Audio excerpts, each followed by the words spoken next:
ಜಮ್ಮು ಕಾಶ್ಮೀರ ಮತ್ತು ಹರಿಯಾಣದ ಚುನಾವಣಾ ಫಲಿತಾಂಶದ ದಿನ ಇವತ್ತು. ಈ ಒಂದು ಚುನಾವಣೆಯಲ್ಲಿ ಜಮ್ಮು ಕಾಶ್ಮೀರ ಅಂತ ಬಂದಾಗ ಬಿಜೆಪಿಗೆ ಸೋಲಾಗಿದೆ. ಇಲ್ಲಿ ಕಾಂಗ್ರೆಸ್ ಮತ್ತು NC ಮೈತ್ರಿಕೂಟ ಇತ್ತಲ್ಲ, ನ್ಯಾಷನಲ್ ಕಾನ್ಫರೆನ್ಸ್, ಅವರ ಒಂದು ಮೈತ್ರಿಕೂಟ ಗೆದ್ದು ಬಿಗಿದೆ. ಇಲ್ಲಿ ರಾಹುಲ್ ಗಾಂಧಿ ಭಾರತ್ ಜೋಡೋ ಪರಿಣಾಮ ಬಿಜೆಪಿ ಬೆಂಬಲಿತ ಪಕ್ಷಗಳಿಗೆ ಜಮ್ಮು ಕಾಶ್ಮೀರದಲ್ಲಿ ಅಷ್ಟಾಗಿ ಮಾನ್ಯತೆ ಸಿಕ್ಕಿಲ್ಲ. ಕೇವಲ 29 ಸ್ಥಾನವನ್ನು ಗೆಲ್ಲುವಲ್ಲಿ ಬಿಜೆಪಿ ಸೀಮಿತವಾಗುತ್ತೆ. ಇಲ್ಲಿ ಅದರ ಲಿಮಿಟ್ ಅಲ್ಲಿಗೆ ಎಂಡ್ ಆಗುತ್ತೆ.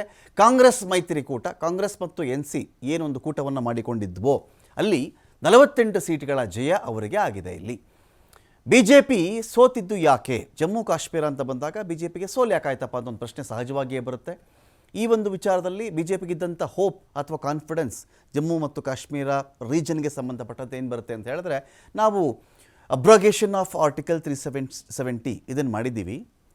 ಒಂದು ವಿಧಿಯ ರದ್ದತಿಯನ್ನು ಮಾಡಿಬಿಟ್ಟಿದ್ದೀವಿ ನಾವು ಆರ್ಟಿಕಲ್ದು. ಹಾಗಾಗಿ ನಮಗೆ ಜನ ಸಪೋರ್ಟ್ ಮಾಡ್ತಾರೆ. ಏಕೆಂದರೆ ಆರ್ಟಿಕಲ್ 370 ರದ್ದತಿ ಅನ್ನೋ ಒಂದು ವಿಚಾರ ಇತ್ತಲ್ಲ, ಈ ವಿಚಾರ ಇಡೀ ಭಾರತದಲ್ಲಿ ಬಿಜೆಪಿಗೆ ಟ್ರಂಪ್ ಕಾರ್ಡ್ನಂಥ ವಿಚಾರ. ಎಮೋಷನಲ್ಲಿ ನೋಡ್ರಿ, ಅವಾಗಿಂದ ಆರ್ಟಿಕಲ್ 370 ಹಾಕ್ಬಿಟ್ಟಿದ್ರು. ಆ ಜಮ್ಮು ಕಾಶ್ಮೀರವನ್ನೇ ಯಾರು ಅವಾಗಿದ್ದ ರಾಜನ ಮಾತು ಕಟ್ಟಿಕೊಂಡು ವಿಶೇಷವಾಗಿ ನೋಡ್ತಾ ಇದ್ದಾರೆ. ನಮಗೇ ಒಂದು ರೂಲ್ಸ್ ಆದರೆ ಅವ್ರಿಗೇ ಒಂದು ರೂಲ್ಸು, ನಾವೇ ಒಂದು ರೀತಿ ಇದ್ದರೆ ನಿಯಮವನ್ನು ಪಾಲನೆ ಮಾಡ್ಕೊಂಡಿದ್ರೆ ಅವರೇ ಒಂಥರ ನಿಯಮವನ್ನು ಪಾಲನೆ ಮಾಡ್ಕೊಂಡಿರ್ತಾರೆ. ಈಗ ನಾವು ಹಾಗೆ ಮಾಡಿಲ್ಲ, ಇಡೀ ಭಾರತ ಒಂದು ಎನ್ನೋ ಸಂದೇಶವನ್ನು ಈ ಮೂಲಕ ಸಾರಿದ್ದೀವಿ ಅಂತ ಹೇಳೋ ಮೂಲಕವಾಗಿ ಇಡೀ ಭಾರತಕ್ಕೆ ಎಮೋಷ್ನಲ್ ಆಗಿ ಆ ಒಂದು ಸುದ್ದಿಯನ್ನು ಇಟ್ಕೊಂಡಿದ್ರು. ಆ ಸುದ್ದಿ ಜೊತೆಗೆ ಅದರ ಎಲೆಕ್ಷನ್ಗಳು ಕೂಡ ಬಂದು ಹೋದವು. ಅದು ರಾಜಕೀಯವಾಗಿಯೂ ಬಳಸಿಕೊಂಡಿರಬಹುದು, ಬೇರೆ ವಿಚಾರಗಳು ಕೂಡ ಇದರಲ್ಲಿದೆ. ಕೇಂದ್ರಾಡಳಿತ ಪ್ರದೇಶವನ್ನಾಗಿ ಈಗ ಇಲ್ಲಿ ಸೋತಿದ್ಯಾಕಪ್ಪ ಹಾಗಾದರೆ?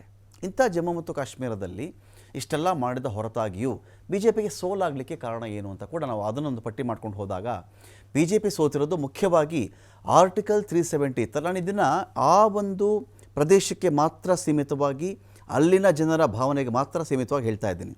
ಇದು ಇಡೀ ಭಾರತದ ಅಭಿಪ್ರಾಯ ಅಂತ ನಾನು ಹೇಳ್ತಾ ಇಲ್ಲ. ಇಲ್ಲಿ ಇಡೀ ಇಂಡಿಯಾ ಈ ಥರ ಫೀಲ್ ಮಾಡ್ತಾಯಿತ್ತು ಅಂತಲ್ಲ, ಆಯಾ ಜನ, ಅಲ್ಲಿನ ಜನ ಅವ್ರು ಏನು ಫೀಲ್ ಮಾಡಿದ್ರು ಅಂತ ಮಾತ್ರ ಈ ಪಾಯಿಂಟ್ಸ್ ಅನ್ವಯವಾಗುತ್ತೆ. ಮುಖ್ಯವಾಗಿ 370 ಇತ್ತಲ್ಲ, ಈ ವಿಧಿ, ಇದನ್ನು ರದ್ದು ಮಾಡಿದ್ದು ಕೇಂದ್ರಾಡಳಿತ ಪ್ರದೇಶವನ್ನಾಗಿ ಮಾಡಿದ್ದಕ್ಕೆ ಸ್ಥಳೀಯವಾಗಿ ವಿರೋಧವನ್ನು ಬಿಜೆಪಿ ಕಟ್ಟಿಕೊಳ್ತು.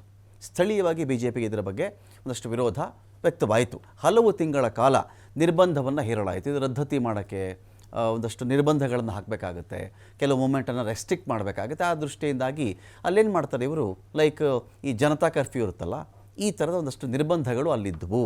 ಇದಕ್ಕೆ ಆ ಸ್ಥಳೀಯರದರಲ್ಲಿ ಒದ್ದಾಡ್ತಾರಲ್ಲ, ಮನೆ ಬಿಟ್ಟು ಆಚೆ ಬರಬೇಡ, ಈ ಊರು ಬಿಟ್ಟು ಆ ಊರಿಗೆ ಹೋಗಬೇಡ, ಒಂದಷ್ಟು ನಾವು ವಿಧಿಯನ್ನು ರದ್ದು ಮಾಡಿದ್ದೀವಿ, ಪ್ರಾಬ್ಲಮ್ ಆಗುತ್ತೆ, ಸೆಕ್ಯೂರಿಟಿ, ಇನ್ನೊಂದು ಮತ್ತೊಂದು ಹೇಳಿದಾಗ ಬೇರೆಯವರ ದೃಷ್ಟಿಯಿಂದ, ಅವರ ದೃಷ್ಟಿಯಿಂದ ಸೆಕ್ಯೂರಿಟಿ, ಆದರೆ ಜನ ಅನುಭವಿಸೋ ದೃಷ್ಟಿಯಿಂದ ಇರುತ್ತಲ್ಲ, ಅವ್ರಿಗದು ಒಂಥರ ಜೈಲ್ ಥರ. ನಿರ್ಬಂಧ ನಮ್ಮಲ್ಲಿ ಹಾಕ್ಬಿಟ್ರಲ್ಲ, ಈಗ ನಾವೇನು ಮಾಡೋಣ, ಈಗ ಈ ಕೋಪ ಇದ್ದಿರಬಹುದು. ಮೋದಿ, ಅಮಿತ್ ಶಾ ಸೇರಿದಂತೆ ಘಟಾನುಘಟಿಗಳು ಪ್ರಚಾರ ಮಾಡಿದ್ರು ಕೂಡ ಅದು ಸಾಕಾಗಲಿಲ್ಲ ಜಮ್ಮು ಮತ್ತು ಕಾಶ್ಮೀರಕ್ಕೆ.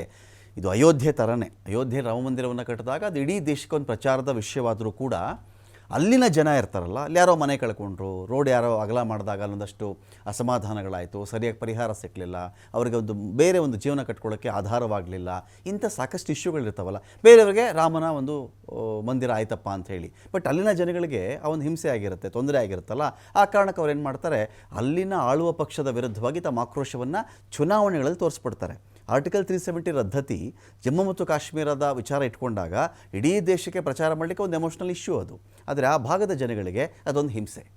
ಪ್ರಚಾರ ನಡೆದರೂ ಕೂಡ ಮತದಾರರನ್ನು ಸೆಳೆಯುವಲ್ಲಿ ವಿಫಲವಾಯಿತು ಬಿಜೆಪಿ. ಅಭಿವೃದ್ಧಿ, ಉದ್ಯೋಗ, ಭಯೋತ್ಪಾದನೆ ನಿರ್ಮೂಲ ಮಾಡಿಬಿಡ್ತೀವಿ ನಾವು, ಹಾಗೆ ಮಾಡ್ತೀವಿ, ಹೀಗೆ ಮಾಡ್ತೀವಿ ಅಂತ ಹೇಳಿದ ಹೊರತಾಗಿಯೂ ಆ ಭರವಸೆಗಳ ವಿಚಾರದಲ್ಲಿಯೇ ಅಲ್ಲಿನ ಜನಗಳಿಗೆ ತಕರಾರಿತ್ತು. 370 ವಿಧಿ ರದ್ದತಿ ಅನನುಕೂಲಗಳ ಬಗ್ಗೆ ಕಾಂಗ್ರೆಸ್ ಮನವರಿಕೆ ಮಾಡಿಕೊಡ್ತು. ಬಿಜೆಪಿ ಯಾಕೆ ಸೋಲ್ತು ಅಂತ ಹೇಳಿದ್ರೆ, ಇದು ತಮಗೇನೇನು ತೊಂದರೆ ಆಗಿದೆಯಪ್ಪ ಅಂಥೇಳಿ ಕಾಂಗ್ರೆಸ್ ಜನಗಳ ಮನ ಮುಟ್ಟಿಸುವಲ್ಲಿ ಅಲ್ಲಿ ಯಶಸ್ವಿಯಾಯಿತು. ಆರ್ಟಿಕಲ್ 370 ರದ್ದು ಬಳಿಕ ಕಲ್ಲು ತೂರಾಟದ ಘಟನೆಯ ಎಫೆಕ್ಟ್ಗಳು, ಕಠಿಣ ಕ್ರಮ ತೆಗೆದುಕೊಂಡರೂ ಕೂಡ ವಾಕ್ ಸ್ವಾತಂತ್ರ್ಯವನ್ನು ಕಿತ್ತುಕೊಂಡಂಥ ಆರೋಪ. ಈಗ ಸ್ಟೋನ್ ಪೆಲ್ಟಿಂಗ್ ಕಡಿಮೆ ಆಯ್ತಲ್ಲಿ. ಎಸ್, ಅವಾಗೆಲ್ಲ 100 ರೂಪಾಯಿಗೆ, 200 ರೂಪಾಯಿಗೆ, 500 ರೂಪಾಯಿಗೆ ಕಲ್ಲು ಹೊಡಿತಾ ಇದ್ರು ಅಂಥೇಳಿ ಅದೆಲ್ಲ ಕಡಿಮೆ ಆಗಿದ್ದರೂ ಕೂಡ ನಮ್ಮ ಸ್ವಾತಂತ್ರ್ಯವನ್ನೇ ಕಸಿದುಕೊಂಡ್ರು, ಕೆಲವರಿಗೋಸ್ಕರ ಹಲವರಿಗೆ ತೊಂದರೆ ಮಾಡಿದ್ರು ಅಂತೆಲ್ಲ ಇತ್ತಲ್ಲ. ಈ ಒಂದು ವಿಚಾರದಲ್ಲೂ ಕೂಡ ಅಲ್ಲಿ ಇದು ಮತಗಳು ಬಿಜೆಪಿಗೆ ವಿರುದ್ಧವಾಗಲಿಕ್ಕೆ ಒಂದು ಕಾರಣ ಆಗಿರಬಹುದು. ನಿರುದ್ಯೋಗ ಕಡಿಮೆ ಮಾಡಿಬಿಡ್ತೀವಿ, ದೊಡ್ಡ ಮಟ್ಟದ ಹೂಡಿಕೆ ಮಾಡಿಬಿಡ್ತೀವಿ, ಜಮ್ಮು ಕಾಶ್ಮೀರ ಹಾಗಾಗತ್ತೆ, ಜಮ್ಮು ಕಾಶ್ಮೀರ ಹೀಗಾಗತ್ತೆ, ಯಾರು ಬೇಕಾದರೂ ಬಂದು ಇಲ್ಲಿ ಲ್ಯಾಂಡನ್ನು ಕೊಂಡುಕೊಳ್ಬಹುದು, ಭೂಮಿ ಕೊಂಡುಕೊಳ್ಬಹುದು, ಹೂಡಿಕೆ ಮಾಡಬಹುದು, ಇದೆಲ್ಲ ಭರವಸೆಗಳಿತ್ತಲ್ಲ, ಇದರಿಂದ ದೊಡ್ಡ ಉದ್ಯೋಗ ಸೃಷ್ಟಿಯಾಗಿಬಿಡುತ್ತೆ. ಈ ಒಂದು ಭರವಸೆಗಳು ಆ ಭಾಗದಲ್ಲಿ ಅಷ್ಟಾಗಿ ಜನಗಳಿಗೆ ತಲುಪಲಿಲ್ಲ, ಈಡೇರಲೂ ಇಲ್ಲ.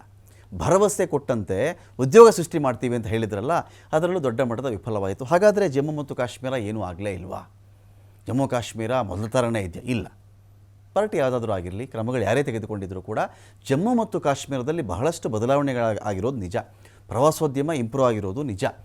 ಆ ಒಂದು ಪ್ರದೇಶದ ಕಡೆಗೆ ಒಂದು ಮುಕ್ತವಾಗಿ ಓಡಾಡುವಂಥ ವಾತಾವರಣ ಕ್ರಿಯೇಟ್ ಆಗಿರೋದು ಎಷ್ಟು ನಿಜವೋ, ಅದರ ಎಷ್ಟರ ಮಟ್ಟಿಗೆ ಈ ನಿಜಗಳನ್ನು ನೀವು ಬಿಂಬಿಸಿ ನಂಬಿಸಿ ವೋಟ್ ಪಡೆದ್ರಿ ಅನ್ನೋದು ಕೂಡ ವಿಷಯ ಆಗುತ್ತಲ್ಲ. ಆ ವೋಟ್ ಪಡೆಯುವಲ್ಲಿ ನಿರೀಕ್ಷಿತ ಪ್ರಮಾಣದಲ್ಲಿ BJPಗೆ ಮತಗಳು ಬರಲಿಲ್ಲ.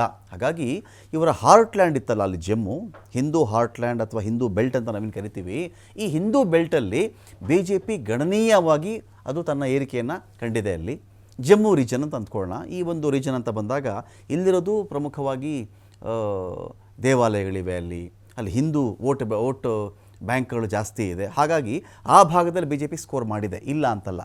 ಆದರೆ ಇದು ಅದೇ ಕಾಶ್ಮೀರ ಅಂತ ಬಂದಾಗ ಕಾಶ್ಮೀರದಲ್ಲಿ BJP ಆಟ ನಡೆದಿಲ್ಲ.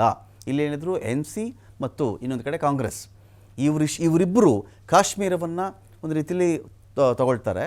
ಆದರೆ ಜಮ್ಮು ರೀಜನ್ನಲ್ಲಿ BJP ಗೆದ್ದುಕೊಳ್ತಾರೆ. ಹಾಗಾಗಿ NC ಮತ್ತು PDP ಅಂತಹ ಪ್ರಮುಖ ಪಕ್ಷಗಳನ್ನು ಇವರೇನು ಮಾಡ್ತಾರೆ ಅಂಥೇಳಿ ಕಡೆಗಣಿಸಿದ್ದು ಕೂಡ BJPಗೆ ಸೋಲಾಗಲಿಕ್ಕೆ ಒಂದು ಕಾರಣ ಆಗಿದ್ದಿರಬೇಕು ಅಂತ. ಇನ್ನೊಂದು ಕಡೆ ನಾವು ನೆಕ್ಸ್ಟ್ ಈಗ